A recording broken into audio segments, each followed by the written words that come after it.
Selamat pagi anak-anak semuanya yang berada di rumah. Kita berjumpa kembali dalam pembelajaran kita Pendidikan Agama Kristen dan Budi Pekerti. Nah, untuk tema masih sama dengan minggu-minggu sebelumnya, yaitu selalu bersyukur dalam segala situasi. Dan untuk subtema hari ini adalah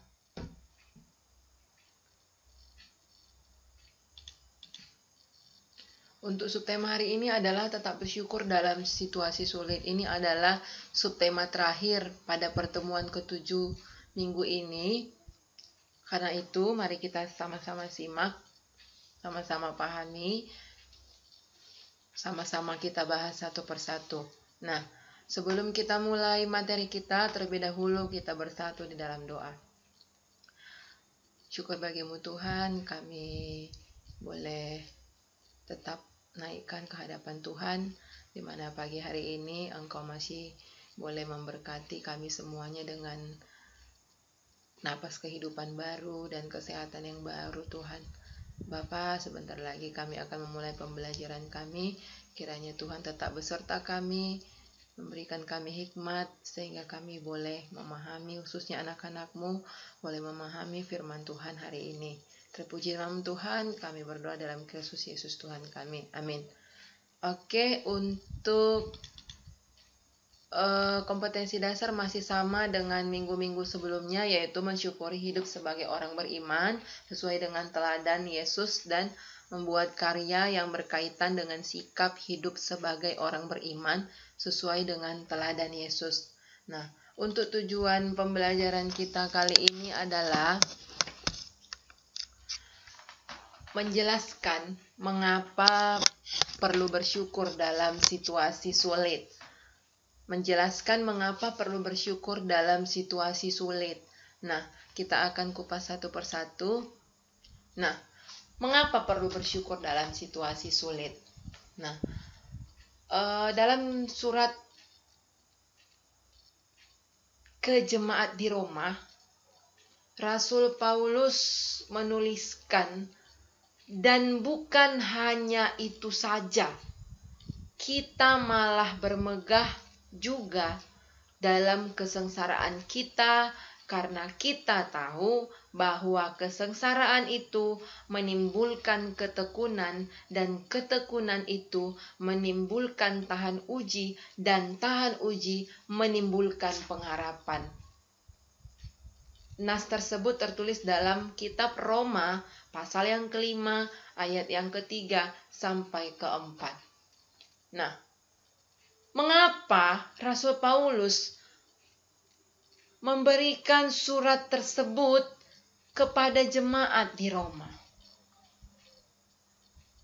Nah, pada saat itu jemaat di Roma mengalami yang namanya kesulitan, kesengsaraan, hampir berputus asa, sehingga Rasul Paulus memberikan penguatan kepada jemaat di Roma melalui surat yang dia kirim, yang tertulis dalam kitab Roma pasal yang ke-5 ayat yang ke-3 sampai ke-4.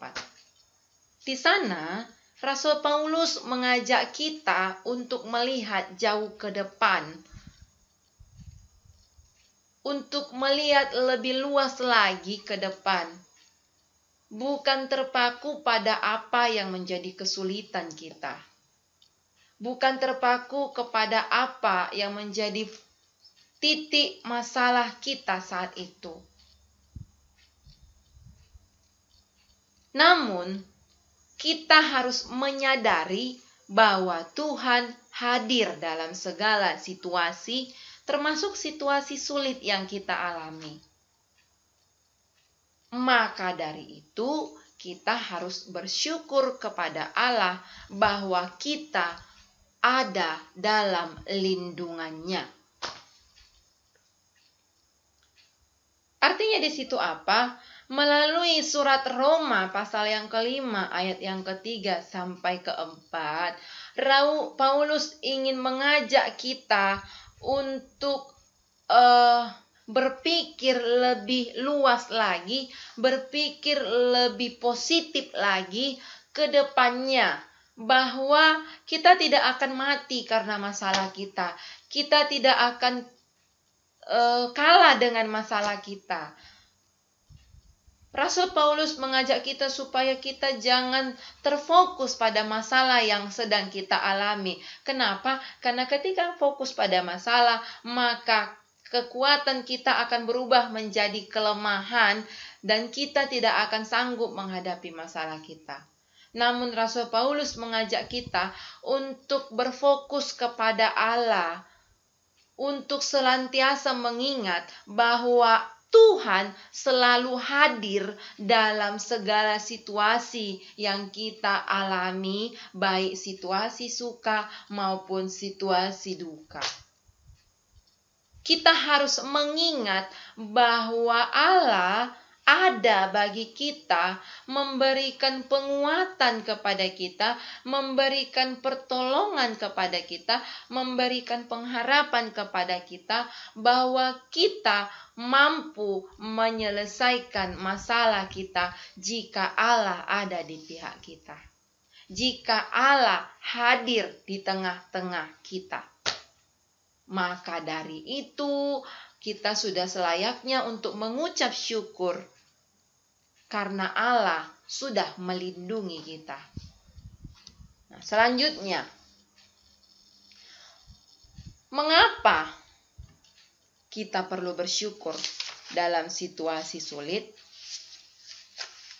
Ibu yakin bahwa kamu sudah membaca buku kamu dalam halaman 104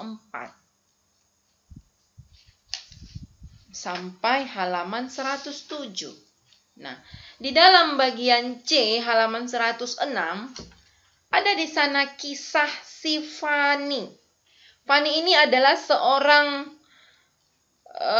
wanita yang lahir normal.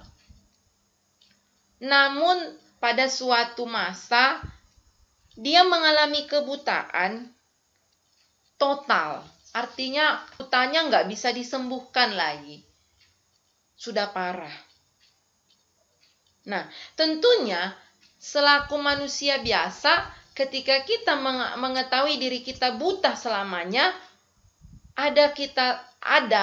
kita mencapai suatu titik sebagai manusia biasa, kita berputus asa, kita menyerah, kita bersedih, bahkan kita mungkin menyalahkan Tuhan atas peristiwa yang terjadi kepada kita. Namun, ketika Fani bergumul, ketika dia datang berdoa kepada Tuhan, meminta kekuatan kepada Tuhan, dia mampu menerima kebutaannya, bahkan bersyukur untuk kejadian yang dia alami. Mengapa? Karena ketika dia bergumul, berdoa kepada Tuhan, dia bisa fokus kepada Tuhan. Dia yakin seperti Ibu sampaikan tadi, ada Tuhan di sisinya yang memberikan dia kekuatan, yang memberikan dia pengharapan, yang memberikan dia pertolongan, sehingga Fani bisa tetap melihat bahwa Tuhan mengasihinya melalui kebutaannya. Fani bisa melihat Tuhan bukan dengan mata fisik, namun Fani bisa melihat Tuhan dengan mata hatinya. Sama seperti ketika Saulus sebelum bertobat, namanya adalah Saulus, kerjaannya adalah membunuh orang-orang Kristen. Namun ketika Tuhan memanggil Saulus, maka Saulus berubah 360 derajat dari orang jahat menjadi orang baik, sehingga Allah mengganti nama Saulus menjadi Paulus. Itulah yang kita kenal dengan Rasul Paulus. Sehingga yang awalnya membunuh orang Kristen, sekarang memberitakan Injil untuk membuat orang-orang bertobat. Mengapa Rasul Paulus mampu melakukan pekerjaan itu? Karena dia di dalam kebutaannya pada waktu mengejar orang Kristen, kan Allah menghukum dia sementara. Nah, di dalam kebutaannya dia bergumul berdoa kepada Tuhan dan Tuhan tunjukkan dirinya melalui mata hati si Paulus. Dia melihat bahwa ada Tuhan di sisinya yang memberikan dia pengampunan, yang memberikan dia penguatan, yang memberikan dia pengharapan bahwa dia akan sembuh, bahkan memberikan Rasul Paulus pertolongan. Dia akan diangkat menjadi murid Allah, murid Tuhan Yesus. Sehingga dia mencapai titik pertobatannya. Bahkan kita mengenal dia adalah tokoh yang sangat legendaris di Alkitab. Dia itu adalah salah satu rasulnya Allah untuk memberitakan firman Tuhan kepada orang banyak. Nah, demikianlah Fani.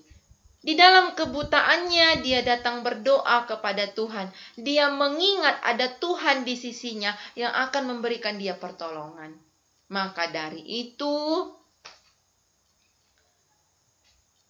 sekalipun dia buta, dia mampu melihat Allah dengan mata hatinya. Dia mampu menerima kebutaannya. Dia mampu mengucap syukur di dalam kebutaannya kepada Allah.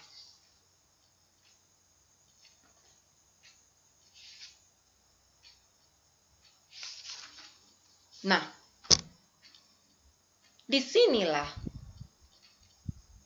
ketika kita bisa bersyukur dalam keadaan sulit, sama seperti si Fani tadi dan bahkan Rasul Paulus tadi sebelum bertobat. Disinilah kita sudah melakukan apa yang Tuhan minta. Apa yang Tuhan minta? Mengucap syukurlah dalam segala hal. Seperti yang sudah kita bahas pada materi-materi sebelumnya. Di sini juga sekaligus kita mengakui bahwa Tuhan yang berkuasa atas segalanya, termasuk atas hidup kita, termasuk atas kesengsaraan kita atau kedukaan yang kita alami. Nah, setelah kita mengakui kuasa Tuhan itu bahwa benar-benar ada nyata, Ia akan menolong kita keluar dari kesulitan itu. Nah, itulah yang dialami si Fani tadi dan si Saulus atau si Paulus tadi.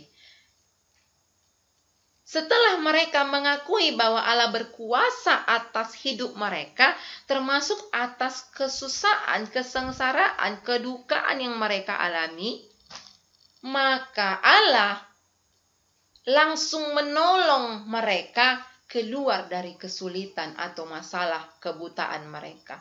Kebutaan itu bukan dianggap menjadi satu masalah lagi bagi mereka.